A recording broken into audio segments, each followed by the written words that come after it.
Não vamos esquecer, a Revolução Russa que acontece em 1917, ela acontece em duas etapas, ou duas fases, né? A primeira foi em fevereiro de 1917, quando os mencheviques tomam poder e mantêm o país na guerra.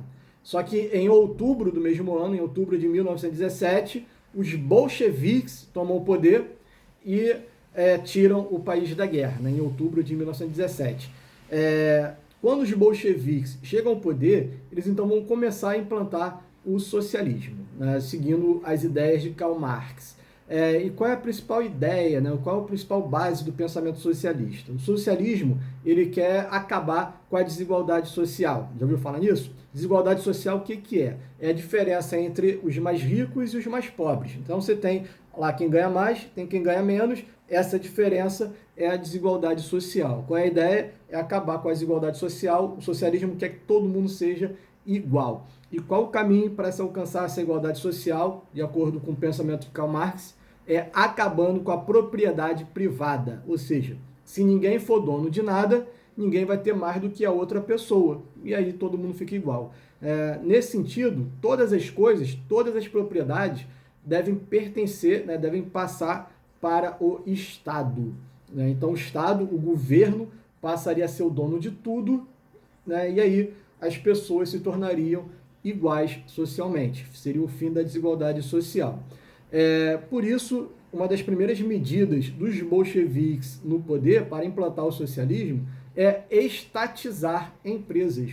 Ou seja, pega uma empresa privada, ou seja, uma empresa que pertence a alguém, e aquela empresa é estatizada, ou seja, vai passar a pertencer ao Estado. Aquela pessoa que era dona perde a empresa e aquilo vira do Estado. E eles fizeram isso com empresas e fizeram isso com as terras também. Então, quem era proprietário de terra perdeu a terra e a terra passou para o Estado. O governo passou a ser o dono de tudo. Então, é a implantação do socialismo. Só que os bolcheviques não chegaram no poder sozinhos, né? Eles tiveram apoio de outros grupos. E eles, então, no início, tinham assumido o compromisso de convocar uma Assembleia Constituinte para fazer uma nova Constituição para a Rússia, onde todos esses grupos poderiam participar. Então, houve uma eleição para eleger deputados, e esses deputados eleitos para a Assembleia Constituinte, eles iriam escrever as novas leis do país. Só que os deputados bolcheviques receberam poucos votos, né? Então, os bolcheviques, eles não eram muitos deputados eleitos, e por isso eles não conseguiriam aprovar todas as mudanças que eles desejavam. Foi aí que o Lenin, então, controlando as forças militares, ele manda fechar a Assembleia Constituinte e ele passa a governar sozinho, como um ditador, com o apoio da força militar que estava ali obediente a ele. Os outros grupos que não aceitaram, né, essa situação, eles então também pegaram em armas e começaram a lutar contra os bolcheviques. É aí que começa a chamada Guerra Civil, né, Guerra Civil na Rússia.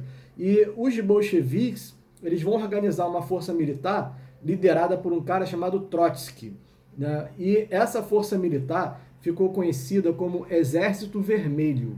E contra o Exército Vermelho existiram outros exércitos, né, de grupos distintos. Então você tinha grupos que ainda eram fiéis à antiga monarquia, né, que ainda queriam restabelecer a monarquia. Você tinha grupos ligados à burguesia que estava perdendo lá suas propriedades. Você tinha grupos anarquistas também lutando contra os bolcheviques. Então você tinha uma série de grupos, cada um com um interesse distinto, lutando contra os bolcheviques. O fato é que, liderados pelo Trotsky, né, o Exército Vermelho consegue derrotar todos os seus inimigos, e então eles impõem ali um governo de viés autoritário, né? Ou seja, eles criam um sistema onde passa a existir apenas um partido, que é o Partido dos Bolcheviques, que eles vão rebatizar de Partido Comunista.